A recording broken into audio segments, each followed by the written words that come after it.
We did pass all the stuff. Oh.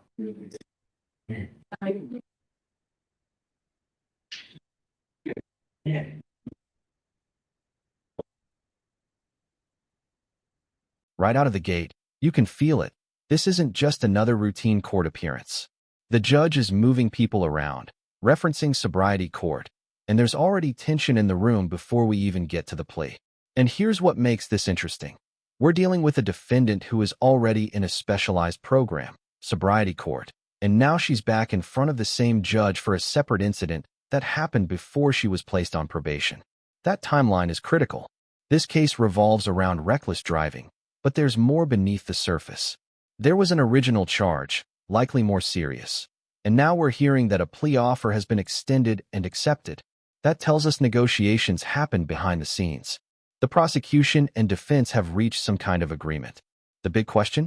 How lenient is this deal going to be, and why? The judge is already signaling something important.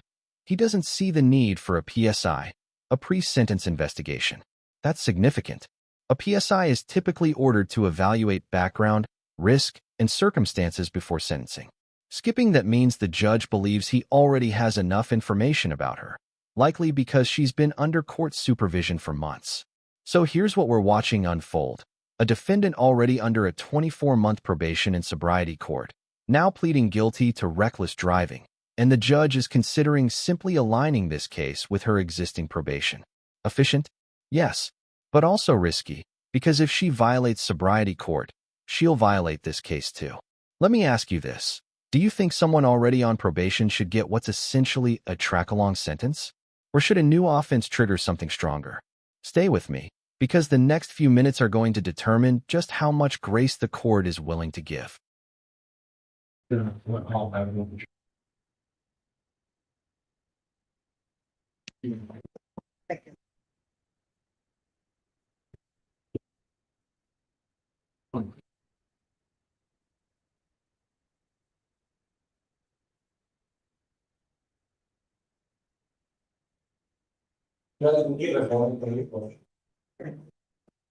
Come on up.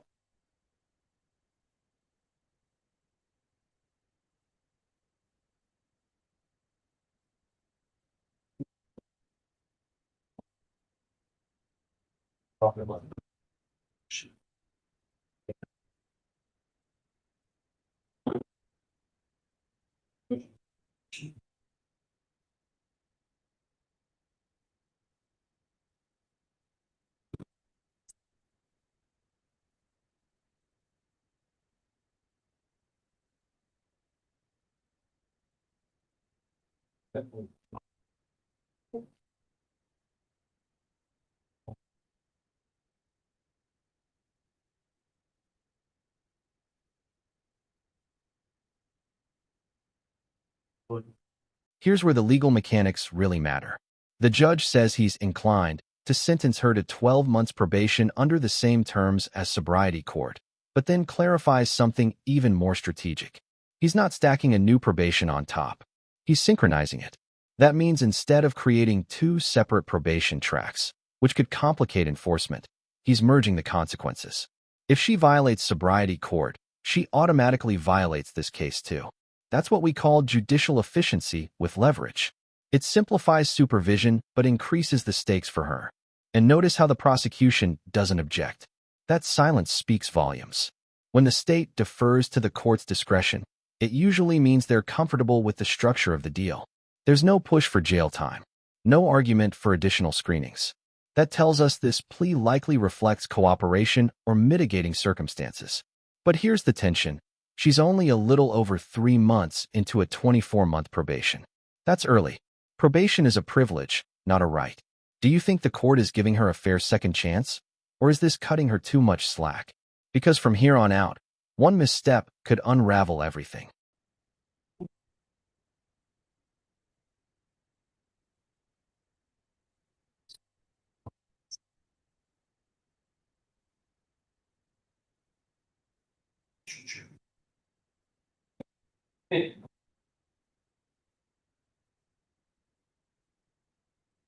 I'm gonna kick you out again.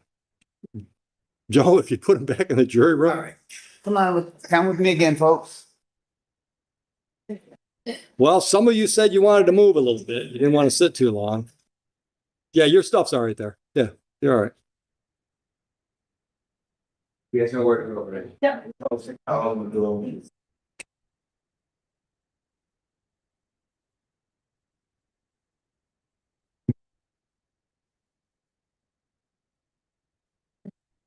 Yeah, it doesn't matter. Just amazing. Yeah. Hi, Bill. Maze has been bugging her. Why isn't it on live stream? Why isn't it on live stream? I understand there's something to put on the record. Yes, Your Honor, I've had an opportunity to speak with defense counsel and the office was extended this morning. And my understanding is they have accepted it and it would be one count of reckless driving. With the understanding that there will be a multiple sentence.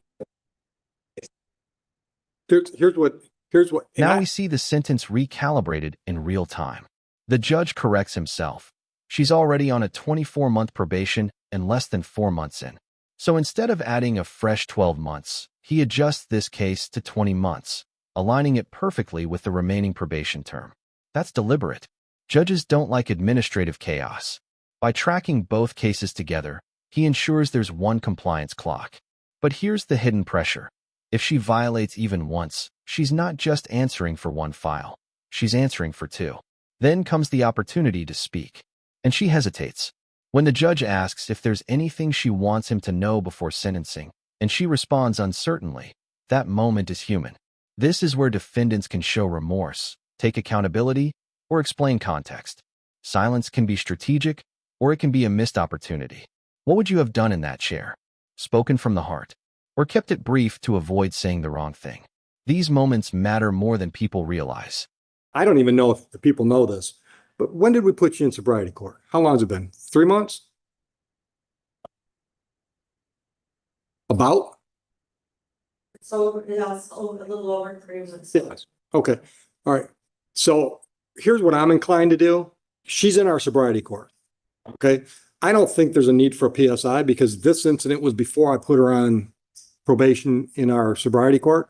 I'm inclined to just sentence her to 12 months probation, same terms as sobriety court.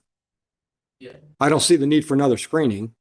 I would defer to the court's discretion as long as it's the same terms as for other OWI cases. Yeah, it's basically, I'm just going to track this probation with the one she's currently on. Good and well done. Mr. Duncan, any objections to that? She would be placed in sobriety court. And I know she is a As the judge finalizes sentencing, the framework is clear. Probation continues, sobriety court participation remains intact, and restitution issues may be addressed later if victims come forward. No jail today. No additional screening. Just extended accountability under the existing structure. Here's the bigger picture. This case shows how specialty courts, like sobriety court, operate differently from traditional sentencing. The focus isn't immediate punishment. It's structured rehabilitation with strict oversight. But make no mistake, the safety net is thin. One violation could collapse both cases at once. The judge's tone throughout? Measured, cautious, slightly reluctant, but ultimately pragmatic. The prosecution? Cooperative. The defense? Strategic in securing a deal that avoids escalation. So now I want to hear from you. Was this a fair resolution? Should the court have imposed harsher consequences given the circumstances? Or is structured probation the smarter long-term move? If you found this case as eye-opening as we did, make sure to hit that like button, share your thoughts in the comments, and don't forget to subscribe for more jaw-dropping courtroom breakdowns.